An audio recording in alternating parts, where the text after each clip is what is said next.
Good morning, all. Great to see you this morning. We are gathered for Vermont's Child Care and Early Childhood Education Systems Analysis Advisory Committee, and excited to have us all together in this virtual space.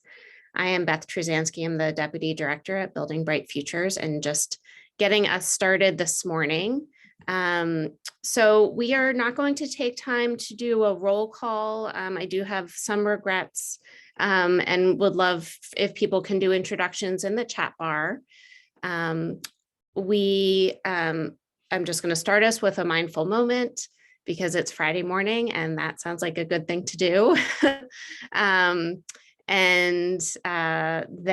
going to review our working agreements and then hand it over to Nasha Patel and Elliot Regenstein from our consultants on this project. So, and if you want to just advance one more slide, just so people can see that plan for today. So if you want to turn off your screen to participate in this mindful moment, which has become a practice with Building Bright Futures, I'm going to lead us through some square breathing. So take a moment, sit back in your chair and place your feet solidly on the ground. We're going to practice square breathing. If you picture a square and you start at the bottom right of the square, you breathe in for 4 counts as you trace the first side of the square. Hold your breath for 4 counts as you trace the second side of the square. Breathe out for 4 counts as you trace the third side of the square. Hold your breath for 4 counts as you trace the final side of the square. You completed 1 deep breath. Let's do it once more. Breathe in for 4 counts. Hold your breath for 4 counts as you trace the second side of the square. Breathe out for 4 counts as you trace to the third side of the square. Hold your breath for 4. And then trace the final side. Thank you. You can rejoin us. We are excited to hear from Nasha and Elliot and have discussion about the major themes today. Anna, if you can, the next slide, please.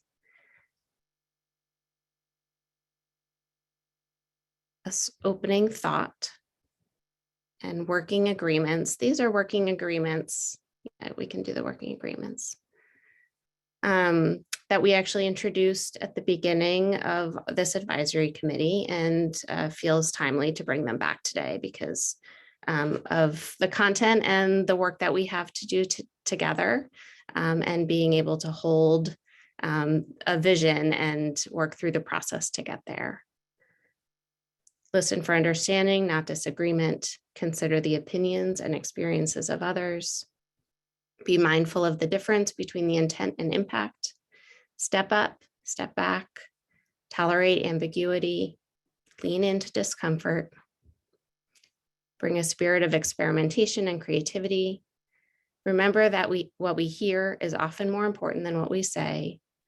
Honor the complexity and the fact that as individuals, we do not know it all, and share responsibility for success. So with that, I'm going to hand it to Nasha. Thank you so much. And apologies all if I'm difficult to understand. I've got a little bit of a cold from my kid going to childcare every day. So apologies on my end. But thank you all for the time this morning and for the opportunity to engage on our work so far. I've spoken, I and Elliot have both spoken with many of you on the call in different ways in groups and in one-on-one conversations to get to the point where we're at today to talk a little bit more deeply about the system analysis and the sort of trends and themes that have emerged. So today in our conversation, I'll introduce where we are and talk a little bit about our methodology. And then Elliot and I will both talk about some of the major themes that are in the materials that were shared in advance. So if you did get to read it, great. If you didn't get to read it, that's fine. We'll talk about it now, and then you'll have sort of a preview for when you do get time to dive into it more deeply. And then Elliot will walk through some concluding thoughts. Our goal for today's conversation is for you all to really think about this question, both now and then following this meeting, about what sort of does and doesn't resonate from our report. And we hope for sort of additional feedback, additional conversations. It may be more helpful to schedule some sort of one-on-ones or follow-ups that look different. So, you all should sort of think about, as you're listening to us talk today, as you're reflecting on the themes that are in front of you, whether you have questions or additional considerations that you want to make sure get raised and are included in this process. Great. So I'm going to start by talking a little bit about the project and the methodology that we've taken so far. So first of all, why is this system analysis happening?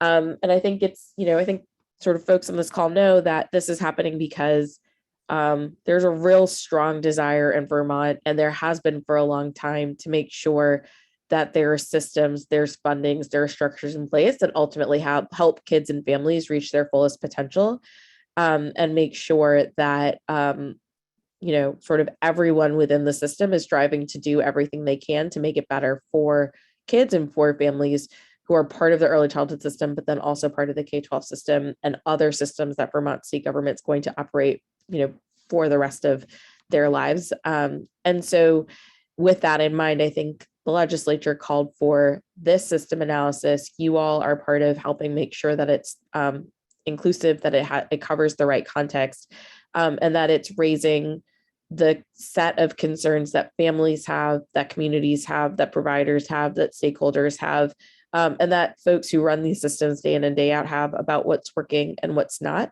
to help make sure that we are all on the same page when it comes to driving system improvements in the future. We've talked to a lot of people. We've talked to people at sort of all levels of the system. And really, when we talk about the early childhood system, we're talking about it in a very broad sense of the term. So we've talked to folks on the public health side, we've talked to folks in direct services, in childcare, in government, on sort of more the community system approach. We have talked to families. So really, that number 85, we've really talked to more than 85 folks, and those 85 folks have represented a really diverse set of perspectives within the Vermont system. Oh, sorry, Morgan. Yes, so I'm talking about the brief overview of the why and the current status of the system analysis. Thanks for resetting where I am. So what's coming next? We're going to talk about these findings. We're going to talk about sort of the themes and the trends that emerge really across multiple conversations. And this is really less our interpretation or our spin, and more sort of like, in the words that we heard it from the field, here's the perception, right or not, of what's happening currently in the system. That'll help us to get to the next phase, which is, okay, this is how folks feel the system is operating, is working, or is not working. What are our next set of options to advance the system, to continue to refine it, to make the changes that, again, to go back to the purpose, to help make sure that we're helping kids and families reach their ultimate potential.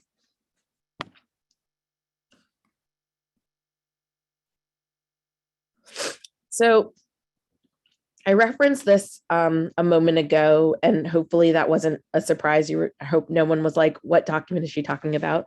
But Building Bright Futures sent around a summary document earlier this week. If you haven't had a chance to review it, that's fine. We're going to go through the themes now. Hopefully you will, in the next few weeks, have time to look at it. But we're using this document to sort of surface the themes and trends that came from the conversations around the state. And like I said, this has been a really broad set of conversations. So multiple sectors, multiple parts of the state at different levels.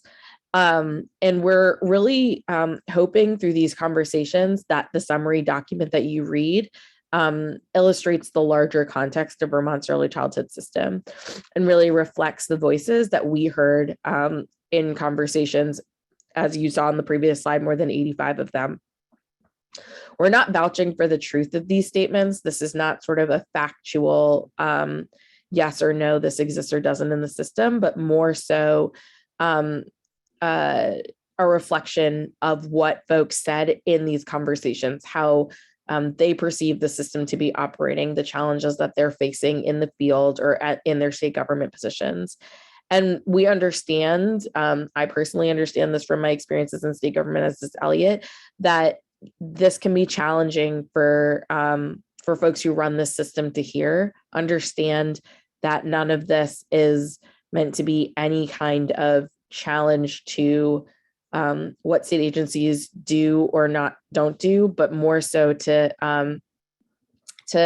really name and elevate that systems may not be structurally set up the way that they could be to best maximize the funding, the personnel, the opportunities that exist in Vermont to support kids and families.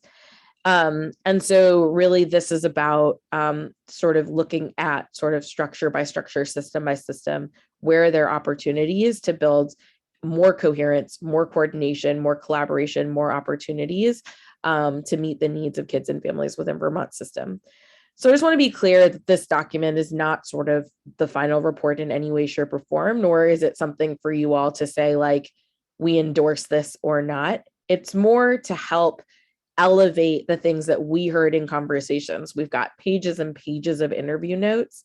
We looked across those notes and found themes and opportunities that many people named that we are sort of putting together for you in its most concrete, simple form, and hopefully succinct, given the number of pages of notes we have for interviews. And so this is not a document that will sort of be updated over time, but rather will inform, like I said, the next phase of considering options. So we're hoping that this is the reflection document that you see sort of the voices of stakeholders in it, and that we can then say, okay, given that this is what folks have said, what comes next? Let's consider our options and let's think about what are possibilities for Vermont's future state. I saw a hand raised. Yeah, sorry, Nasha, that was me, Matt Levin. I got a confirmation from Morgan. I just thought I'd be pointing out, I was a little confused. This slide, the summary document that you're referring to, that's the document that Beth sent out to everyone. It doesn't have that, it's not titled that in the Word document that was sent out. It's not titled the summary document, but I believe, just so people know what document you're referring to. Thanks for the clarification. Yeah, that's really helpful. Yeah, so the document that Morgan is referring to in the chat is the one that I'm talking about as well. The major themes that came out of the conversations with stakeholders.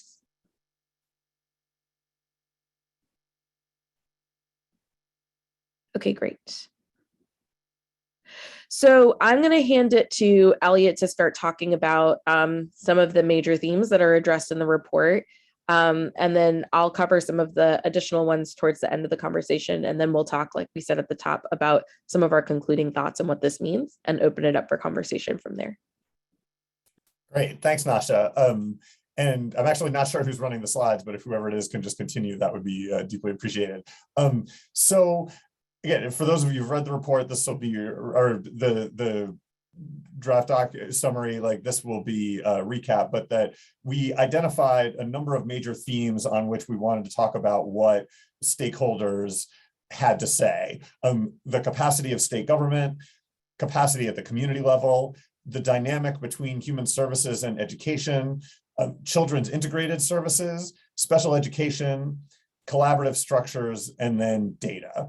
So when it comes to state government capacity on the next slide, you know, the one of the things that we heard from a lot of folks was the issue of leadership capacity, and that the way the agencies are currently structured, they are sort of nested within the larger agency, and that there is something of a disconnect between, in some instances, the senior leadership of the agencies and the folks who are doing the work day to day in early childhood on the ground.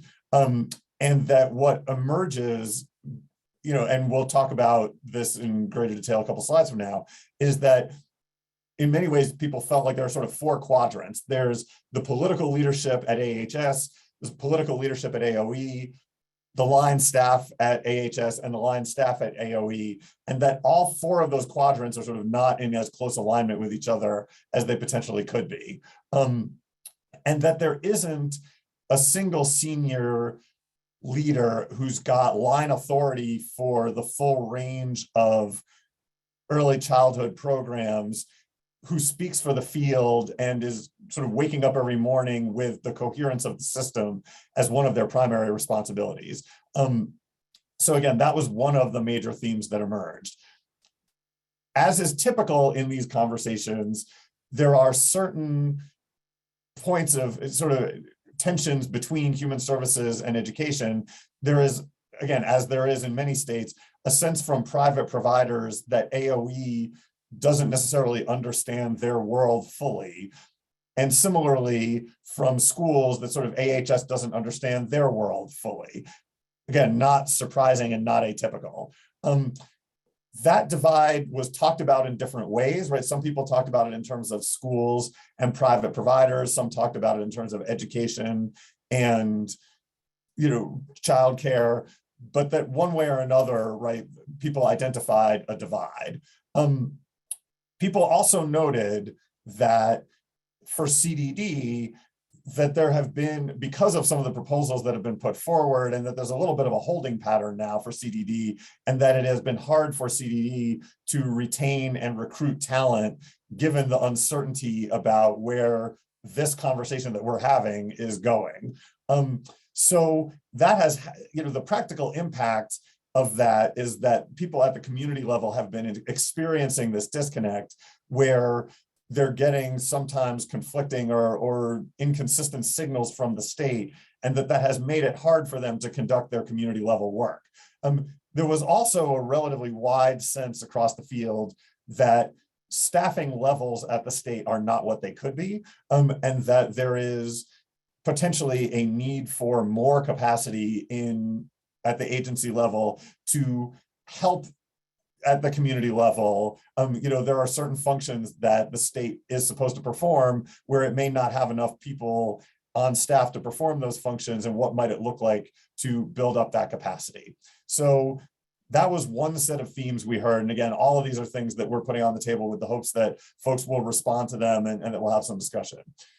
With regard to local capacity, there's some really exciting work going on at the community level. And this is sort of on the next slide, that there are good things happening, but there was a sense that those things are inconsistent, and that there are some communities that have more capacity to do the kind of integrating and collaborating work of having childcare and pre-K and home visiting and Head Start and all the services working together in a more harmonized way.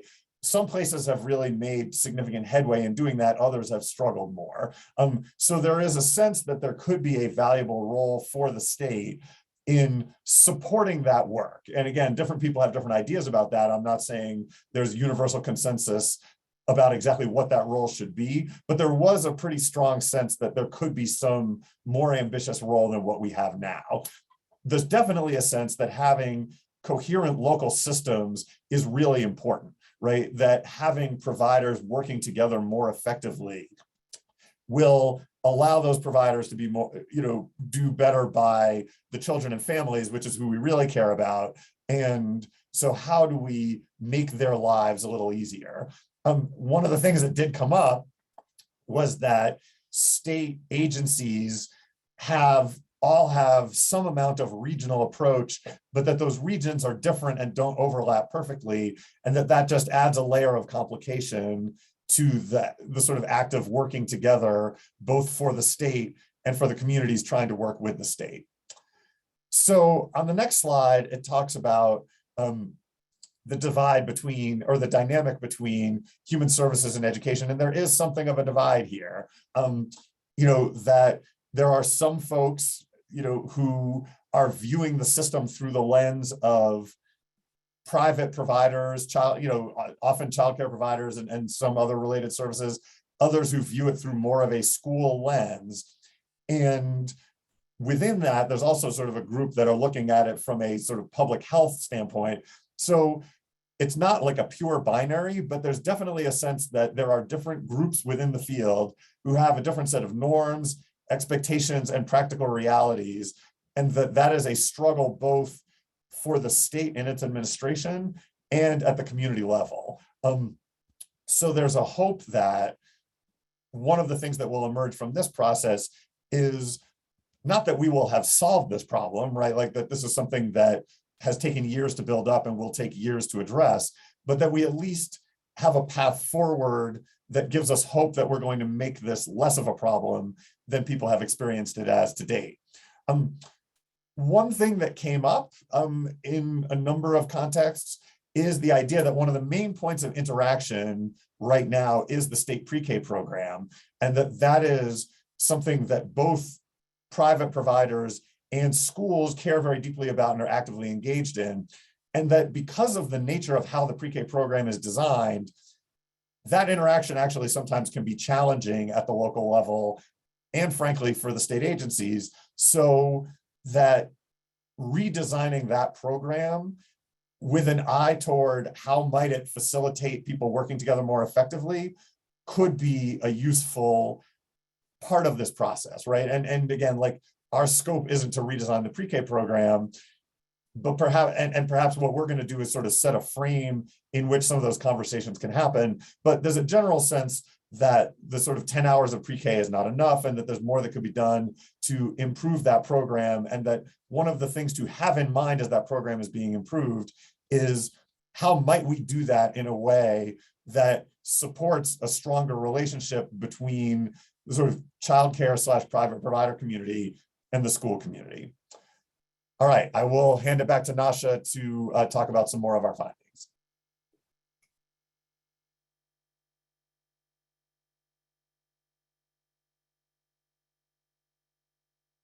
Nasha, you're still muted. Sorry.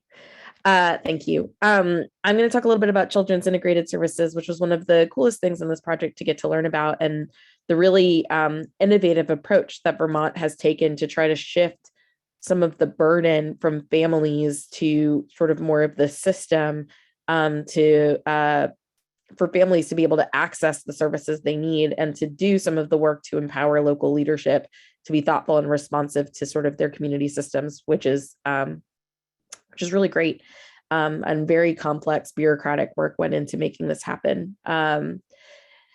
At the same time, there's this sort of current equilibrium where it's a lot of work at the state level to manage and administer CIS. These are big programs that came together to reduce bureaucracy and challenges for families, but it's not the entire system. It doesn't encompass all of the initiatives that are related to children's services, and doesn't fully eliminate the need for duplicative effort.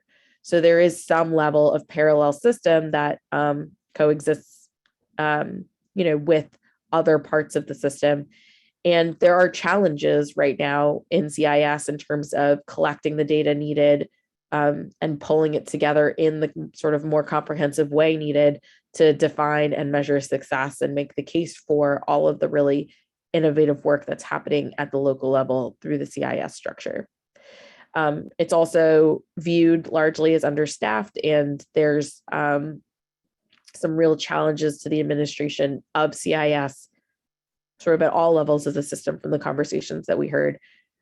So just wanted to name that there's real innovation in the approach. There's a real desire to get things right for kids and families, and there's some decisions that need to be made about the future of what this looks like.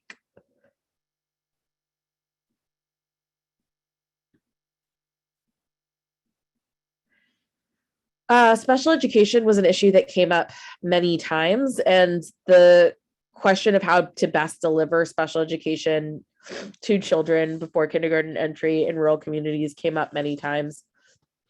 That services may be needed, in different places depending on where families live or work or seek care. And that when children are identified for special education services, sort of who provides it and where becomes a really big tension and question. I think there's the tension that Elliot named about sort of a human services perspective versus an agency of education perspective of, the value of centralizing into schools to ensure that all children have those special education services to which they're entitled, versus having more flexibility to meet children and families where they are, and providing those services in sort of other places and other locations. And so this is a challenge, not just in Vermont, but really nationwide, and something to really be thoughtful about when you're dealing with a mixed delivery system and when you're dealing with families, working and living and needing services in different places potentially. What are the opportunities for the system to help families and help children access the services that they want and need? And then the last topic that I'll talk about is collaborative structures. And there are many in Vermont. And when we spoke to folks who lived and worked in local communities as well as at the state level, they talked a lot about, how they sat on many collaborative structures. They held many roles. They participated in many conversations that were of interest to them or that they had special expertise to offer. And there were some questions too about, like, yes, I sit on these councils, I sit in these collaboratives, I participate in these structures, but I don't know that it's sort of solving for the more complex problems in the system. And so are there opportunities to sort of make the collaboration more productive or to have a greater impact? And, are sort of some of the structures and some of the systems that are baked in that are sort of, long lasting, getting in the way of making sure that complex problems are sort of raised and addressed as an end, right? As part of the goal or the way you measure the success of the collaborative structure.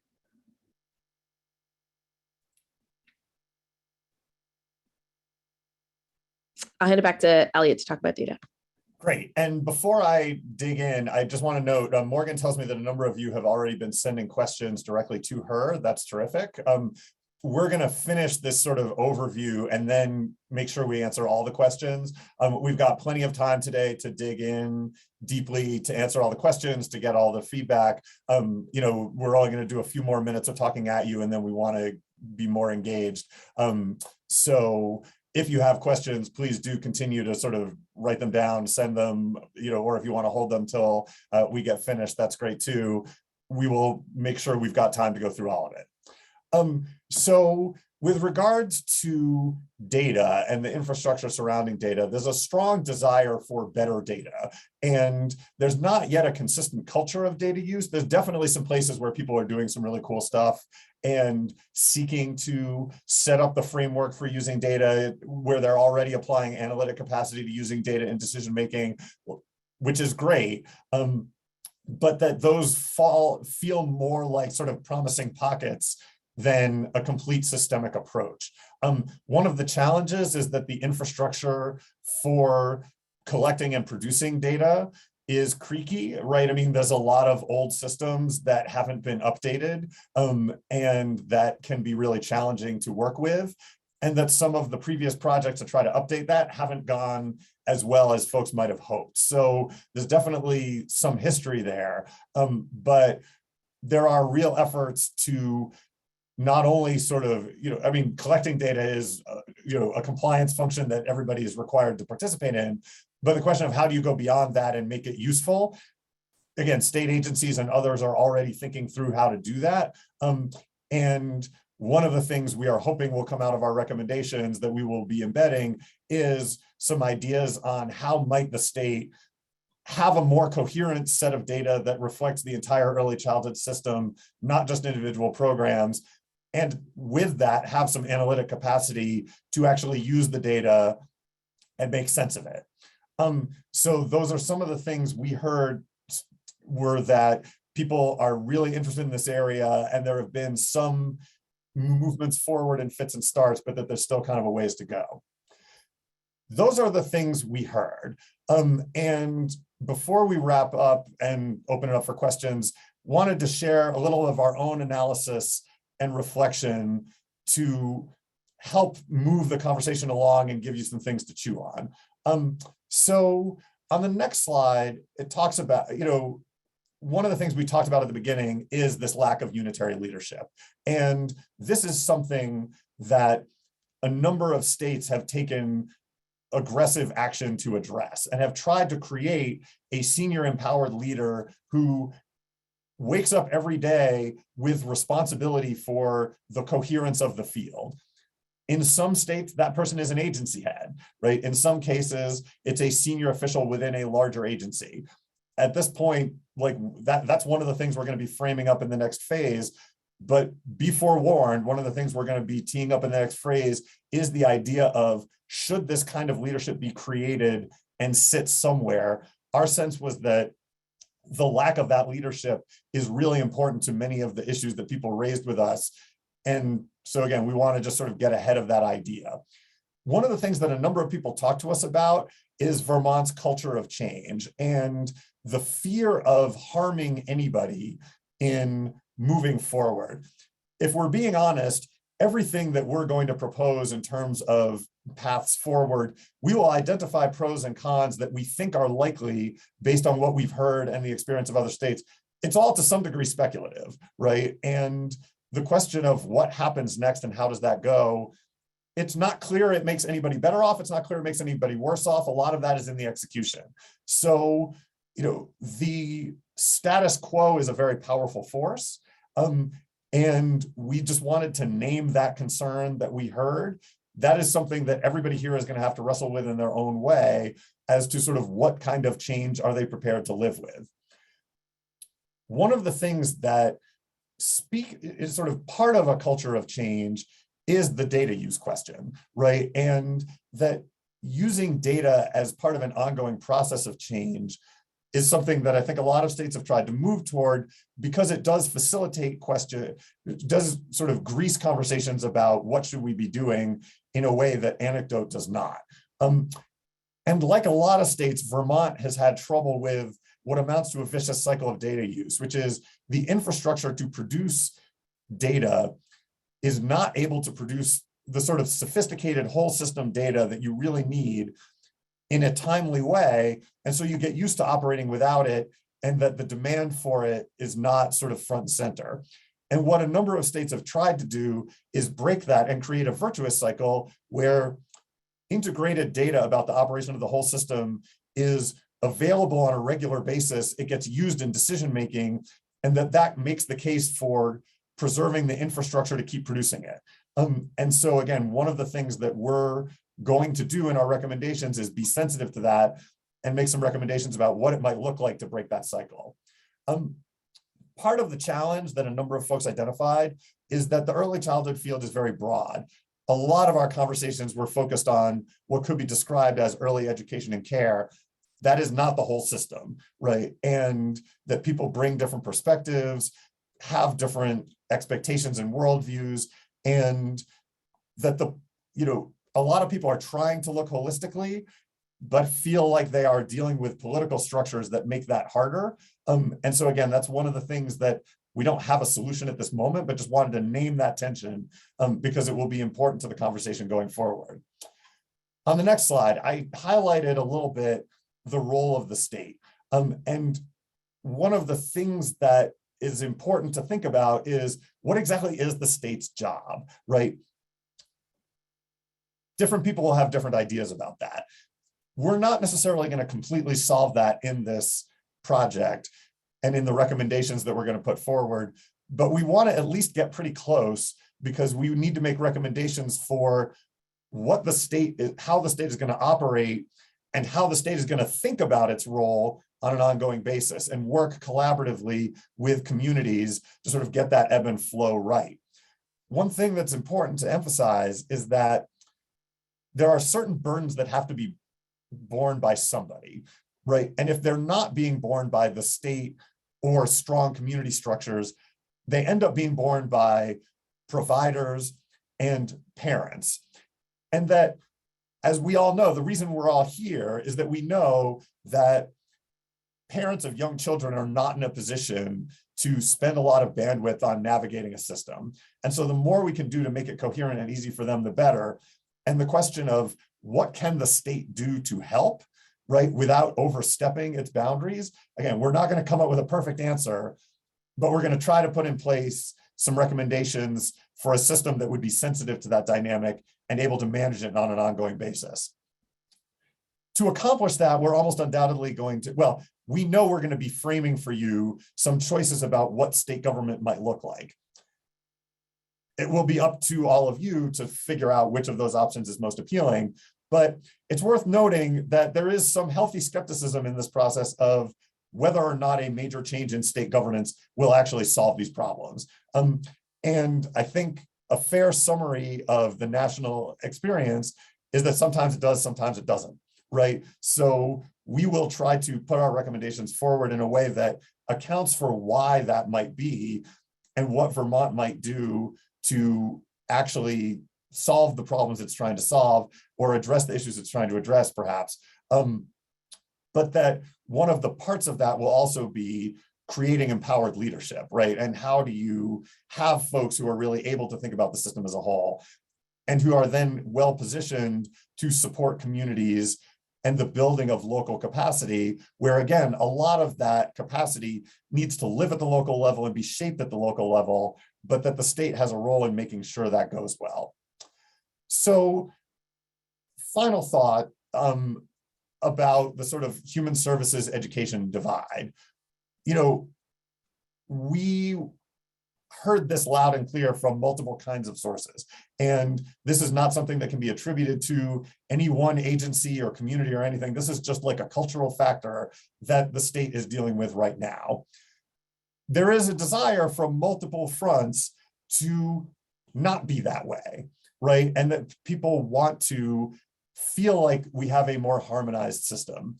And so our recommendations will try to reflect that. And one of the things that some states have thought about is maybe early childhood's kind of its own thing, right? That it is a world where private providers, childcare providers, Head Start providers, home visitors, and everybody interacts with schools in a way that looks really different than how schools interact with providers in the community at later years.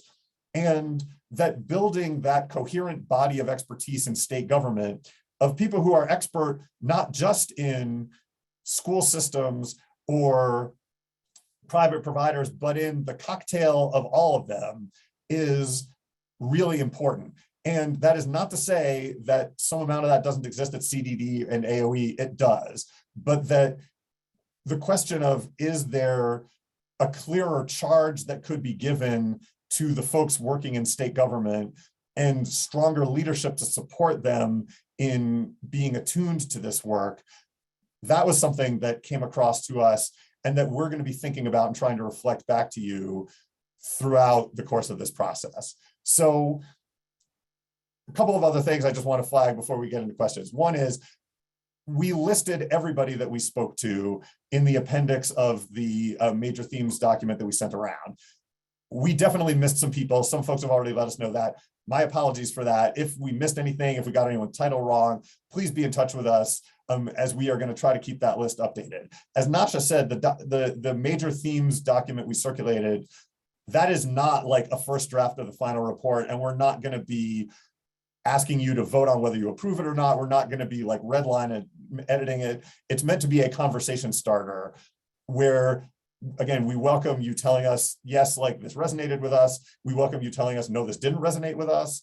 But that's what that document is, because we're going to be doing versions of this conversation with other stakeholder groups, including a number of regional councils. So we just needed something to work off of. And honestly, part of why we're not going to be like constantly tinkering with it is just from a version control standpoint. We don't want to have every group looking at a different version of it for consistency's sake.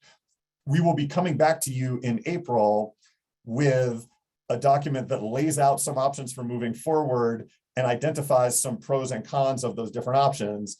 And that document will incorporate both everything that you saw already in the major themes document and the feedback that we get from this conversation and the others that we're going to have. And to Nasha's point, we know that there are certain things that a group conversation is ideal for, right? Like getting ideas bouncing off of each other. We also know that there are certain things that folks are not going to want to say in this context. So if people have things that they would like to relate to us one-on-one, we welcome that. Please do reach out and we'll be happy to have that conversation separately. I will stop there. Grateful to everybody for their time throughout the process and this morning. And right now, I think we'd just love to get into some of the questions and conversation. And Morgan, if you've already got like a stockpile of questions, maybe we can start with those. I don't have them. I have people asking when the appropriate time to ask questions. Gotcha. Is. So that time is now. Yep. So maybe if folks want to raise their hand, which Christelle has just done, that's great. We'll get a queue going and folks can also put questions in the chat. All right, Christelle, the floor is yours. Yeah, first I just want to say thank you. I really appreciated receiving this and I appreciate the approach you guys have taken to kind of remove the emotionality from the conversation and really capture the voices in a way that was really succinct. So I appreciated reading it and being able to hear that. And my question is really about, this first summary really shows the assessment of perceptions and experiences, lived experiences.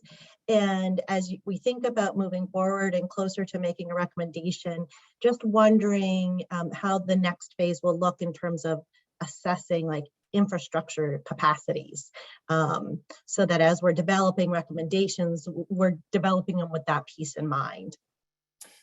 So that's a great question. And that's a balance we're trying to walk because we are not going to do a full like truth audit of all of this, right? But that I think as we think about, and there's a little bit of a chicken and egg thing here too, right? Like what we are going to be bringing back to you are a set of probably 4 to 5 high-level directions the state might take.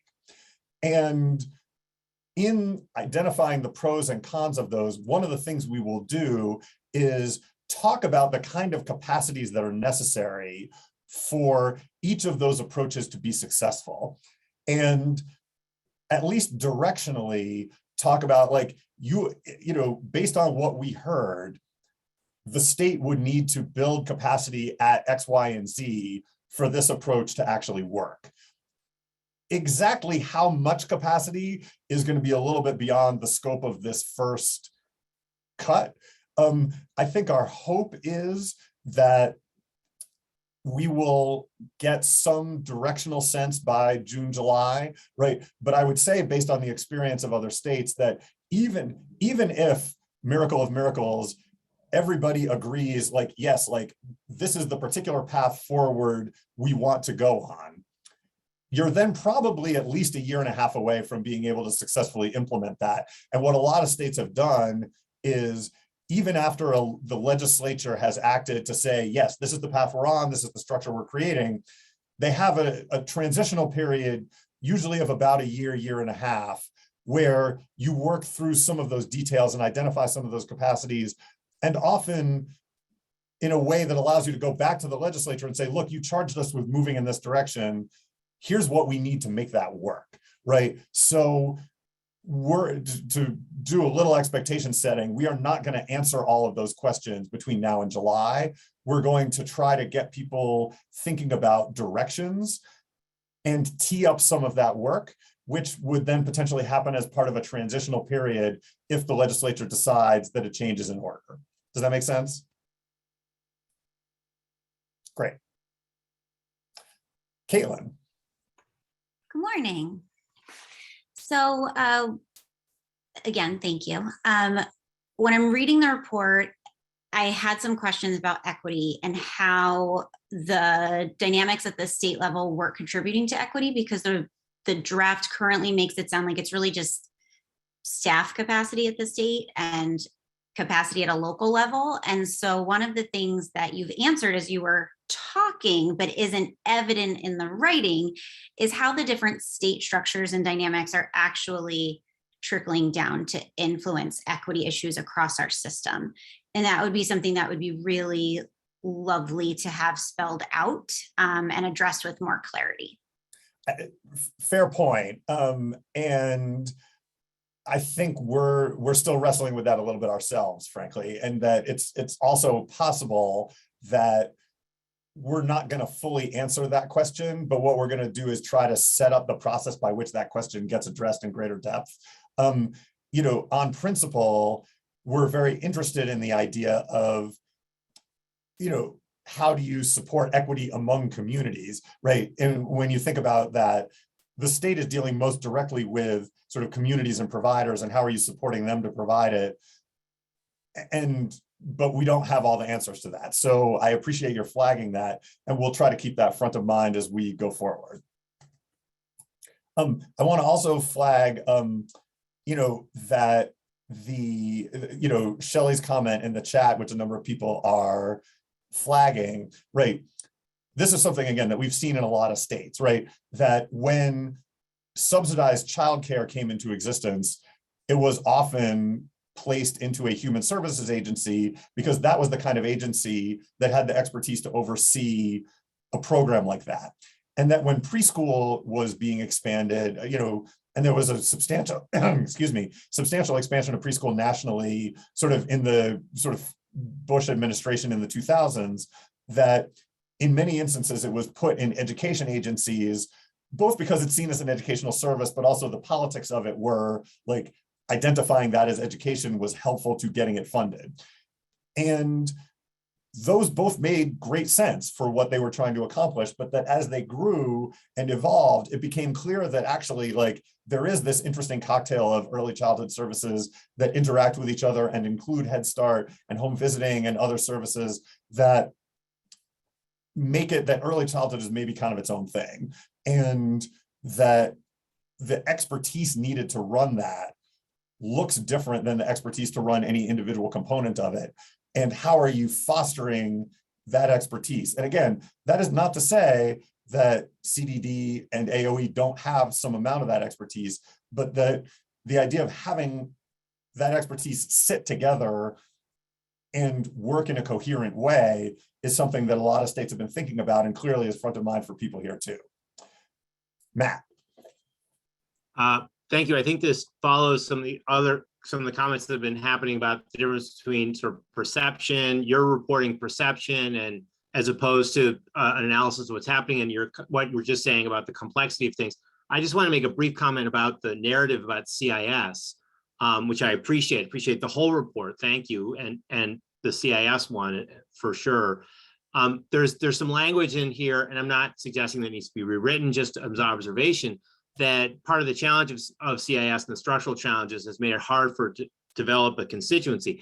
I would say that maybe that's true, but it has anyway, right? It has a very strong constituency, very strong support, not disputing the point, but it's sort of like there's a sentence maybe missing that says, and it did so anyway, right? So I think that's true about a lot of different components of the system, that there are some headwinds or challenges or logistics that make it tough, but there have been a lot of successes, a lot of support. I just want to note that, I think it's unintentional if it seems like it's pointing to the challenge without noting the success. The success is there, which I know you all recognize because of my conversations with you all. You've made that clear. So, and if you have comments to expand on that, great. But and it is a small thing, not a big piece of the picture. I appreciate the report in general. No, thanks, Matt. I appreciate that. And definitely, yes, we agree, that, and in fact, one of the things I hope people will take away is that there are a lot of things that have been successful despite headwinds. What we're trying to do is sort of reduce the headwinds, right? And that's not to say that there haven't been some really, successful and interesting and outstanding work already done. Allie. Hi everyone. Yeah, I appreciate the conversation. I like where we are in the arc of all of this. What a great opportunity for us all to come together and sort of chew on this. So I would just say a couple things that come to mind. Pre-K and CIS, for me, it's this idea that we have a history of compromising between camps and ideas and, folks sort of having things that they want to maintain. And so those compromises have not necessarily been helpful, or, I wonder if they're symptoms of the lack of a cohesive system, right? And so, and you mentioned something about, well, we're not here to fix the pre-K thing, but maybe it's related. For me, it's sort of, I do see these as symptoms. If you keep really focused on, here's a cohesive system with unified leadership, with the outcomes of kids at its sole sort of like purpose, then you start unwinding some of the compromises that have happened. But I'm really thinking about cause and effect, you know what I mean? Instead of sort of trying to continue to piecemeal and cut and rewind and stuff, can there be sort of more of a cause and effect from this unifying leadership then trickles down? I think you'd see that benefit in all these systems, pre-K, CIS, and then the whole 0 to 5 piece. So that was just sort of an overarching, I think we've dealt in a lot of compromises, and it's been great because it's been unifying and it's been sort of collaborative and consensus based. But I do think we have to sort of overlay do we have consistent and equitable outcomes for kids on top of that historic path? And then the other thing is just looking at the final couple slides.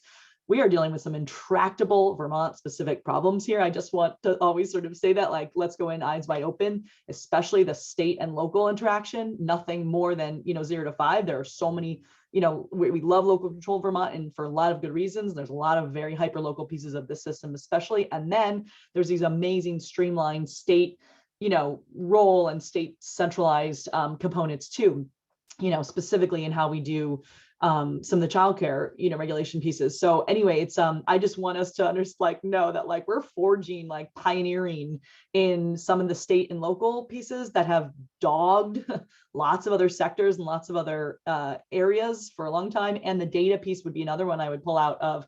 No one has gotten some of these things right forever, right? And so we have a chance to really model that here. But I just want us to understand the breadth of what we're taking on in some of this, and just how hard it then will be. But great starting point, and we got to do it. No, well said, Allie. And I think that, and your point about compromise is an important one, because there will always be compromise, right? But that one of the things that is tricky in this is, how do you compromise in a way that sets you up to be successful going forward, right? And that this is not, it is definitely not a situation where any single person on this call is going to be able to say, yes, I articulated a vision and then imposed it on everybody else, right? That's just not how these things work. So, but the question of, given our history, given what's happened to date, and given what we're trying to accomplish, what's a path forward where everyone can come out feeling like they won, right? And there are a lot of factors that go into that. And a lot of it speaks to the execution as much as the direction. But we're here and we're sort of looking for, looking to help set a direction, because you can't start executing until you have a sense of sort of which direction you're going. Heather had her hand up, and then all of a sudden it went away.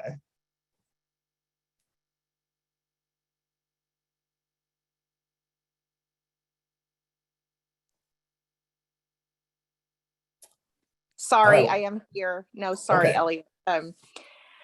Sorry, I'm having some technical challenges, which is why you can't see the video, and I apologize for that. Good morning, everyone. So this is very rich conversation that I'm really pleased to be part of. I and the agency, we completely support moving forward in ways that really address and hopefully solve or resolve this divide, which I would actually argue is the divide itself, as Ali was saying, a function of how we've actually set up our system? So, and the reason I say that is because I myself was trained as a developmental psychologist who has done all of my work in education. And so it is not, you know, there is a way to actually meld the two perspectives in a very workable, mutually beneficial, and well-informed way, I would actually say. So I think I have hope that we can get there. I think that there are some challenges, that, sometimes I worry that folks who are not educators think that educators don't care about healthy development, social emotional development, other things that are perhaps considered to be the purview of human services, for lack of a better term, and vice versa.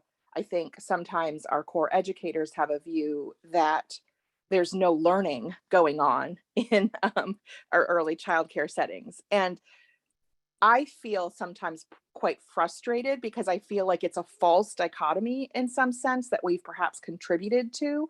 And it's really, really getting in the way of us meeting kids and families' needs.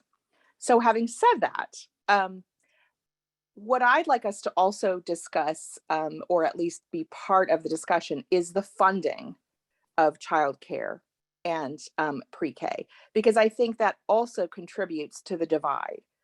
So for pre-K, the funds are coming from education dollars, which then just creates, there isn't a blending of funding, in other words, Elliot and Nasha. And so I think that is part of our structure that also reifies this divide, because it makes some folks resentful of that. I don't have the answer either, but I do think that we need to consider that as part of a solution moving forward. So how do we actually build a system that really is the word equitable is coming up, but it's not quite equitable. It's just, how do we actually build a system that minimizes the notion of, this is not fair? So for instance, folks that, I'm sure this came up, like folks who are coming from education get frustrated because they're like, well, you say that we're doing a terrible job and we wouldn't be good in this space, yet education dollars are what's funding this. So I just, I do think, I don't tend to be the kind of person that actually puts the money front and foremost. I usually want to develop a really great system and then we'll figure out how to fund it. But that train has left the station with this with this particular arena in our state. And so I do think we need to figure that piece out, as well as the structure. It's underlying a lot of these tensions as well. So I could not possibly agree with that more. And again, this is relatively typical in what you see in states, is that people are responsive to their funding mechanisms, and whatever cultural thing you're going to try to get them to do, if the money's telling them, and their oversight agency are telling them to do X, they're going to do X, right? So figuring that piece out is absolutely key. And Morgan will say more in just a moment about the finance study that's also being done as part of this larger arc of work. And one of the things we are going to do in our governance work is try to partner with the folks who are doing the finance study to help make their product and our product part of the same coherent whole. So Morgan, you may well want to say more about the vision for that. Sure. I can just say that the Joint Fiscal Office is tasked under H-171 and Act 45 to procure national contractors to come into the state and do the fiscal component of this work. And that RFP has gone out. The purpose of that study is to say, what do we know about the cost of our current system related to childcare and pre-K among the other components of the early childhood system? What's the cost of the ideal structure that results or stems from what we hear in this study? What does it cost to transition from what we have now to that vision that we have for the system? And what are the mechanisms to fund that? So very much so, two studies that are really important to each other. And I think the timing is going to be challenging for all of us to sit in, right? We will have the recommendations of this study as the finance study is getting underway. But those two things are interrelated. They will happen in tandem and be, as soon as the contractors are onboarded for the finance study, they will also be attending the final works in progress for this group as well, so that we're setting the stage for what's to come. Great. And I'll emphasize those will be different contractors, but we will work closely in partnership with them. Eddie had his hand up, and then James had a question in the chat, so we'll go in that order. Hi, just a big picture observation and probably in alignment with what Heather was saying. It struck me that if early educators were properly compensated and if CDD was adequately staffed, then there wouldn't need to be some of the other systems work that's identified in this report. And then the other thing I'd want to offer is there is this notion of political leadership, and it'd be helpful to know when political leadership sort of takes a higher authority than a logical systems approach, because ultimately the political leadership does have decision-making power about how things are operating. Yeah, so both really good points. Again, educator compensation, sort of professional compensation is outside our scope, but that I know I'm speaking for myself and Nasha when we say we think these professionals should be paid a lot more and that that should be part of the system. One of the things that some states have calculated is, and this relates to your point about political leadership, is that having a high-level political leader whose job it is to advocate for the system increases the odds of those salaries going up, because they can go to the legislature and advocate for that, right? I mean, in some states, there is a commissioner level or near commissioner level leader who is the early childhood person who can go harangue the legislature about that issue and other issues in a way that is harder for division managers to do, frankly. And so, but that also assumes the political leadership is directing that person. Absolutely, right. No, that's fair too, right? Like, so governors matter, there's no question about that. But that even in the, and there are a number of states where those structures are either statutory or have survived multiple political changeovers or both. And that honestly, like, yes, politics matters, obviously, but that in bipartisan ways, the leaders of those agencies have been strong advocates for their field. And so I wouldn't want to, again, like, elections matter and governors matter, but that in some ways, some states have thought that institutionalizing that level of political leadership has made it less subject to sort of the fluctuations of governors and made it more sort of that the baseline assumption is that every administration is going to have someone who's fighting for that issue. And to some degree, at least, that's been true. And as far as, and your point about political leadership, I think, relates to the point that James Trimarchi was raising in the chat about sort of, are there benefits to having sort of different camps, as it were? And there may be, right? And that as we write up the pros and cons, acknowledging that, change isn't always easy. And there are real differences between private providers and schools that no amount of state government change will get rid of, right? The thing that you're trying to do is create an ecosystem in which they can all work together more effectively. And I would say also, by the way, and Caitlin just raising this point in the chat, is that having that data infrastructure puts pressure on political leaders to act in certain ways, right? Because it becomes much easier to say, X is going well because we did Y, or X is going badly because we didn't do Y, and use that information to drive change. Great, thanks. Sure. Yeah, and Caitlin's point about the funding streams dictating different requirements, one of the questions is, again, like if one of the things that states that have made governance changes have looked at is if you have childcare, pre-K, and other programs under the same roof, that doesn't automatically solve those problems, right? Like of those regulations being in conflict or in tension, but it does increase the odds that you can have a single leader who leads a process of harmonizing those rules so that everybody's working off of a sort of more coordinated playbook, right? And, some states have looked at it and said, like we've got childcare rules, we've got pre-K rules, and the only person who actually has line authority over both of them is the governor, who has other things to do, right? So how do you create a role that's sort of south of that, but with that responsibility? That's one of the reasons that states have taken, more consolidated approaches. Caitlin, you wanted to jump back in. Sorry, this is my jam.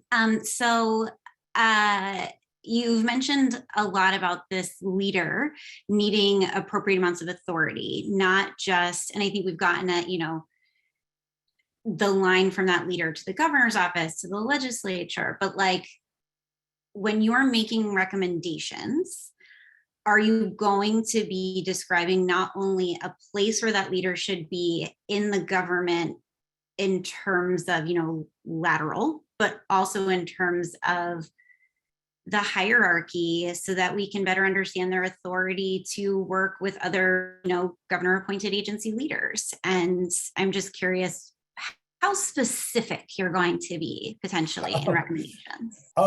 Yeah, and look, Vermont's got a somewhat different agency structure than other states. And so we're learning a lot about that, but not, I wouldn't say we understand the nuances nearly as well as many of the other people on this call. And so, what in other states is an agency might here be a division, right? Like, again, like we're still sorting that through.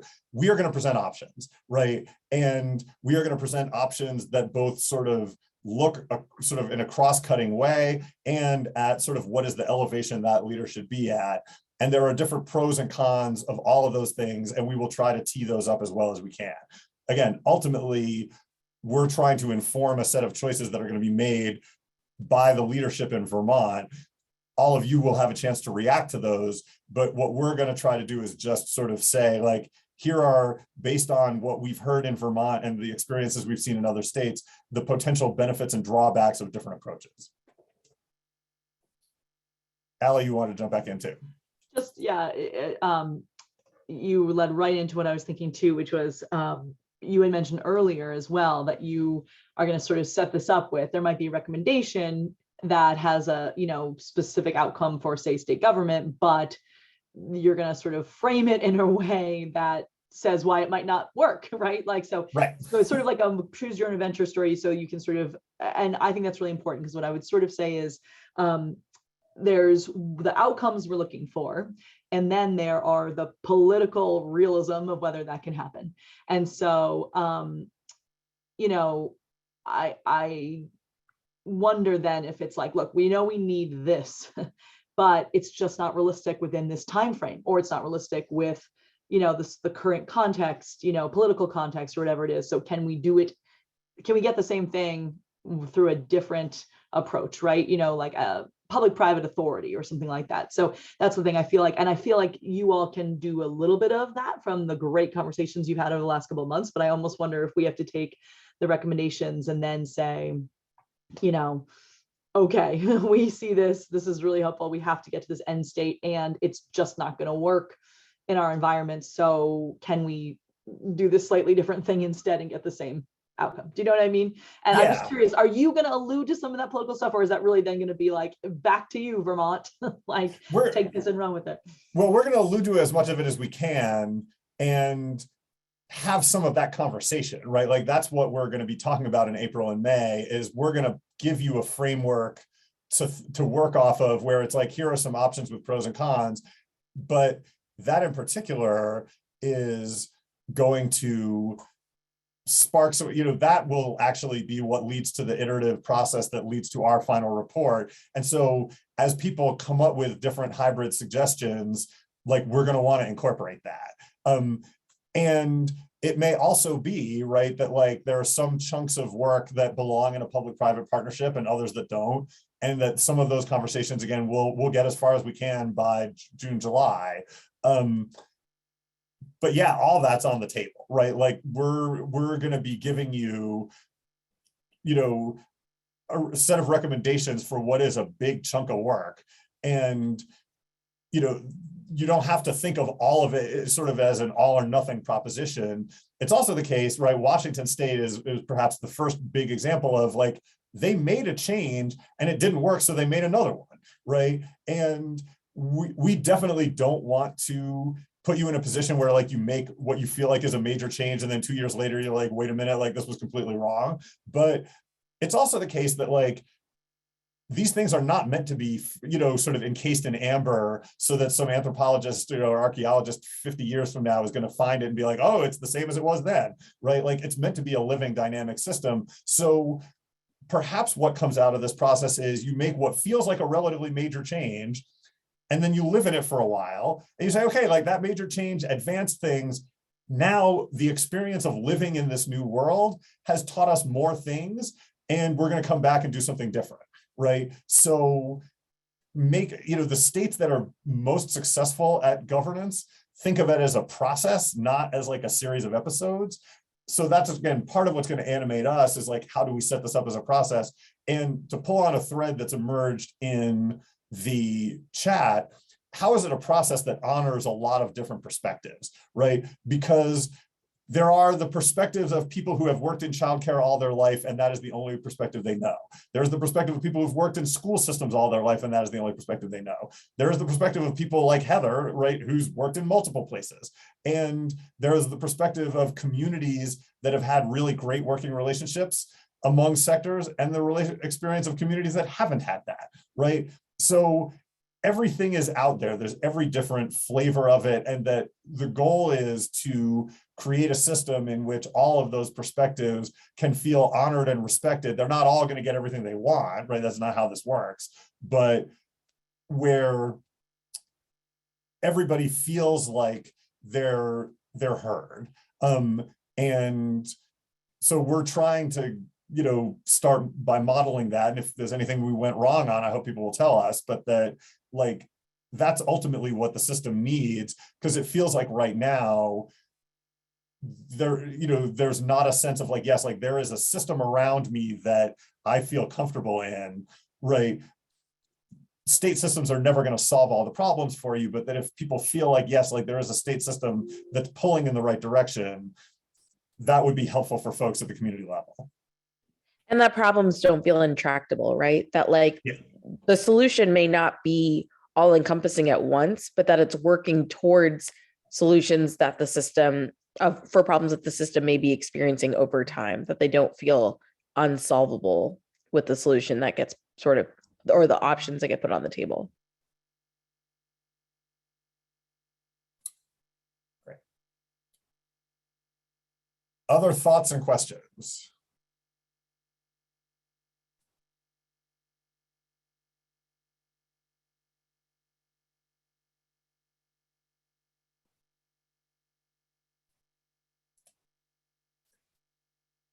As I said before, this is part of a larger process. So, this is definitely not speak now or forever hold your peace. If, a week from now, something pops into your head and you're like, oh my God, like, I wish I'd said X, like, say it, like, reach out, let us know. Again, this is going to be evolving, and you will certainly in April get another bite at this apple where, again, like we will be presenting some options for you to consider. I'll pause again if anyone else has anything more they want to jump in with, but really glad to have this opportunity and grateful for the comments that people have made.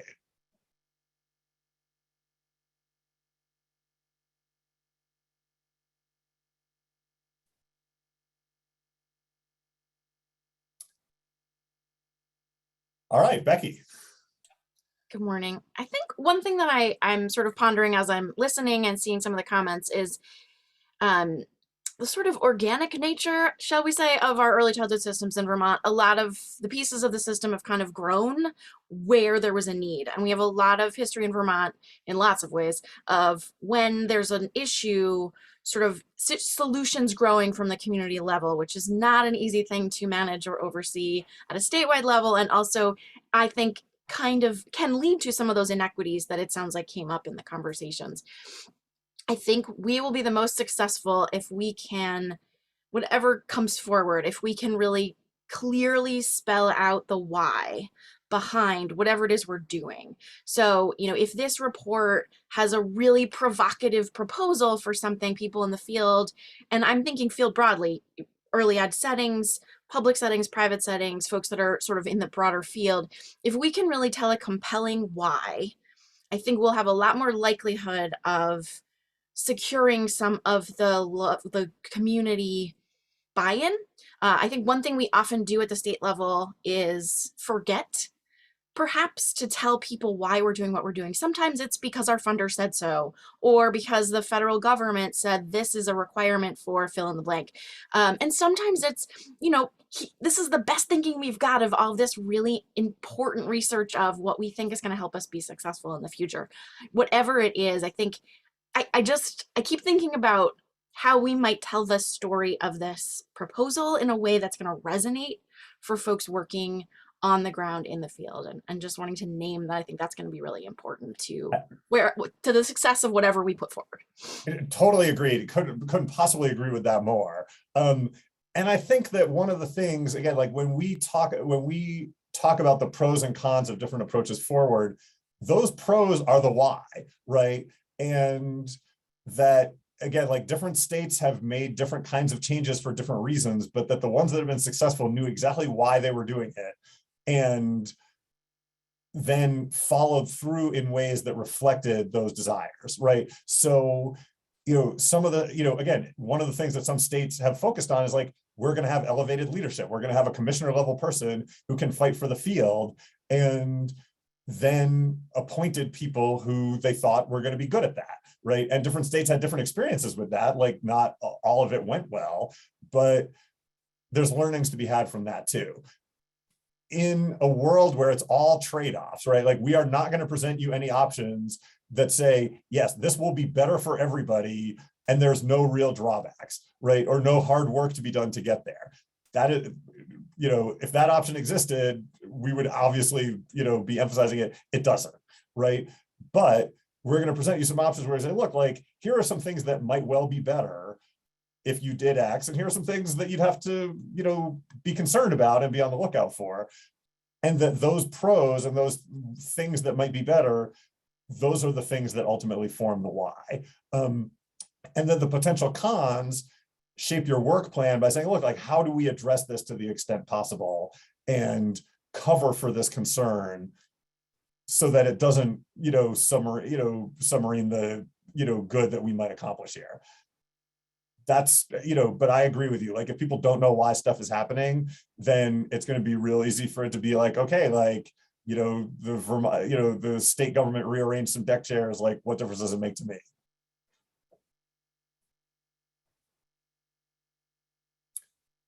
Other thoughts? I know we've had a couple people drop, but.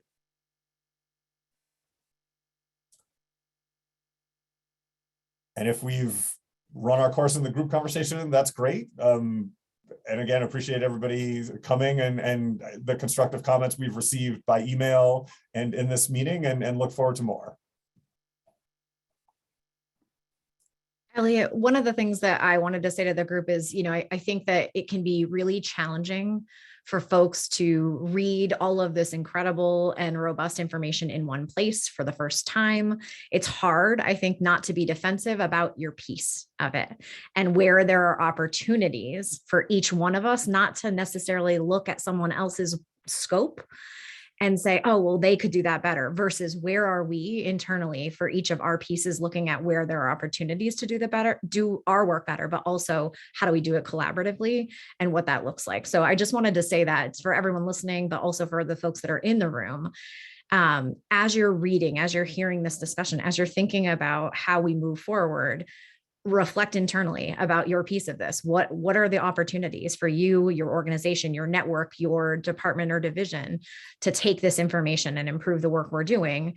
And what does it mean in the context of this full report or recommendations that are coming?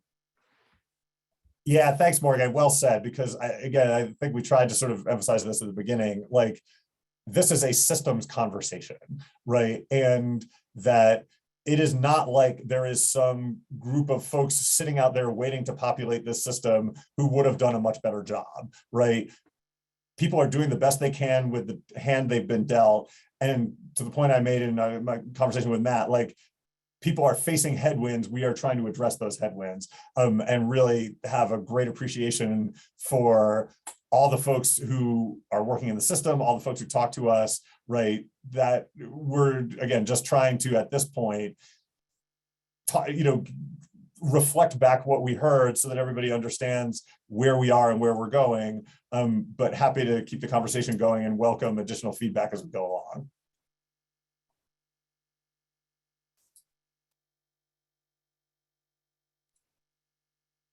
All right, Morgan, Beth, do you want to wrap us up? I don't know if we've anything else we need to do before we go. Yeah, Anna, would you bring up the screen share in that last slide? So I just wanted to note that one of the next steps in the process is that Elliot and Nasha are bringing these major themes to a host of public meetings over the next couple weeks.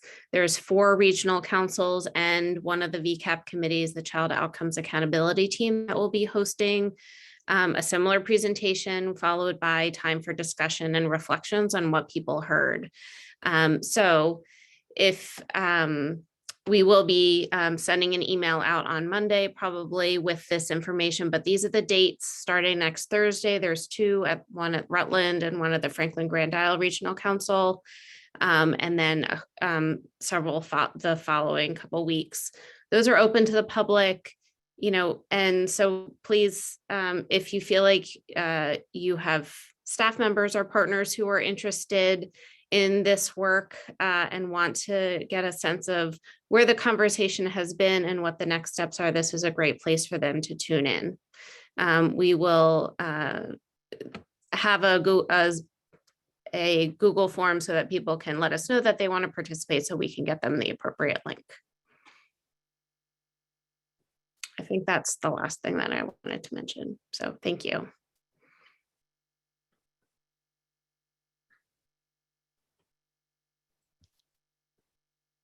Elliot, before we wrap today, a couple of questions are coming into the chat around what is now publicly available information. So if you want to speak to that for a minute. Yeah, so what we sent around is meant to be public domain, and we'd encourage you to share it with colleagues and partners and, incorporate their feedback as well if you get back to us. But yes, like this was meant to be shared, and we would encourage you to share it. And if you want to have conversations with colleagues about it and then get back to us with what came out of it, if there's anything that you feel we need to know going forward, would absolutely encourage that. It was meant to spark conversation, not just with this group, right? So, by all means, use it in good health. Thank you. And today's meeting is recorded. It will be publicly available as well, so people can see the discussion. Great. Well, thank you all for being here. Very much appreciate your time and your thoughtful responses and engagement. Again, if you have thoughts that were not voiced here, I put a link. We have a Google form, welcome feedback following the meeting, as well as an email is totally fine as well. And we will distribute information about those upcoming meetings, and the doc will be available online. So we'll get you those links.